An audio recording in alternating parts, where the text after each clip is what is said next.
Monsieur le Président, merci. La gouvernance internationale actuelle de l'Internet n'apparaît pas satisfaisante pour garantir les droits et libertés numériques. Le rapport que nous proposons souhaite examiner des pistes sérieuses pour y remédier.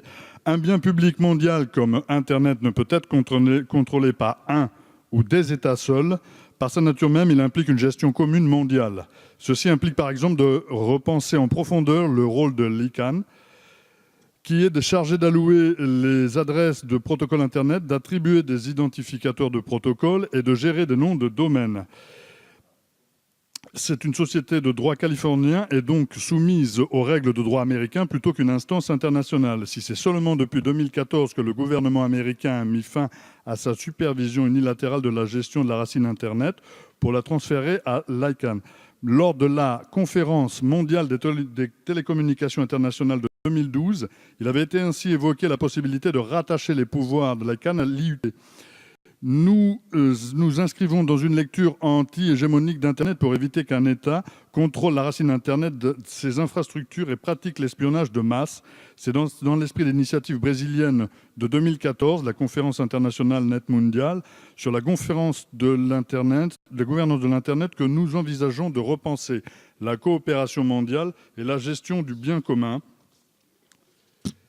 qu'est Internet. En outre, parce que la France doit aussi être ambitieuse et lancer des négociations internationales pour renforcer la neutralité d'Internet et la gouvernance démocratique mondiale, nous demandons à ce que soit étudiée la possibilité de négocier un nouveau traité en la matière. Ce traité pourra non seulement institutionnaliser la coopération internationale, mais aussi prévoir une gestion par un organisme non dépendant des intérêts privés et de la domination de certains États pour assurer une non-appropriation des infrastructures physiques les plus sensibles des réseaux. Ces infrastructures physiques gérées par une structure internationale commune devraient ainsi de même bénéficier des immunités et privilèges des institutions spécialisées prévues par la Convention de 1947, Convention sur les privilèges et immunités des institutions spécialisées. Je vous remercie, Monsieur Larive. Quel est l'avis de la Commission, Monsieur le rapporteur ? Merci Monsieur le Président. Vous connaissez la position de la Commission des lois sur les rapports en général. Moi j'ai le sentiment qu'il s'agit plutôt d'une question au gouvernement que vous posez concernant l'approche qu'il a dans la gouvernance mondiale de l'Internet. Mais peut-être que Monsieur le Ministre vous donnera quelques éléments d'explication à ce sujet dans quelques instants en faisant état d'un colloque qui va être réalisé sous peu à l'UNESCO sur le thème de la construction de la paix dans un monde cyberespace. Avis défavorable. Je vous remercie, Monsieur le rapporteur. Monsieur le ministre. Monsieur le Président, Mesdames et Messieurs les députés, cet amendement sort du cadre du texte que nous analysons aujourd'hui, mais par contre, il ne sort pas du cadre de l'activité de ce gouvernement et de la discussion mondiale que nous avons avec nos partenaires, que ce soit en Europe ou en dehors.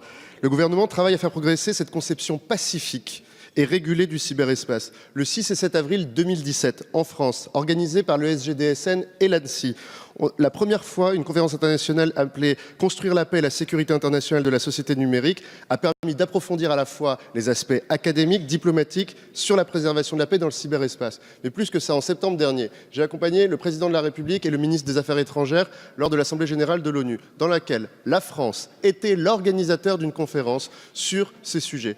Encore une fois, en décembre, nous avons, avec le ministre des Affaires étrangères, présenté la stratégie internationale de la France, que je vous invite à découvrir ou à redécouvrir, dans laquelle nous abordons chacun des sujets que vous avez abordés dans cet amendement et qui nous permettra, et j'en suis certain, de revenir vers vous régulièrement, comme vous le demandez, et j'en suis prêt et j'en serai même le responsable, pour traiter avec vous de tous les enjeux internationaux liés au numérique. Vous avez parlé d'un nouveau multilatéralisme, vous avez parlé de commun, vous avez parlé de paix dans le cyberespace. Eh bien, ça fait partie de notre activité quotidienne et je serai très heureux de le partager avec vous régulièrement de façon formalisée. Merci à vous. L'avis du gouvernement est défavorable.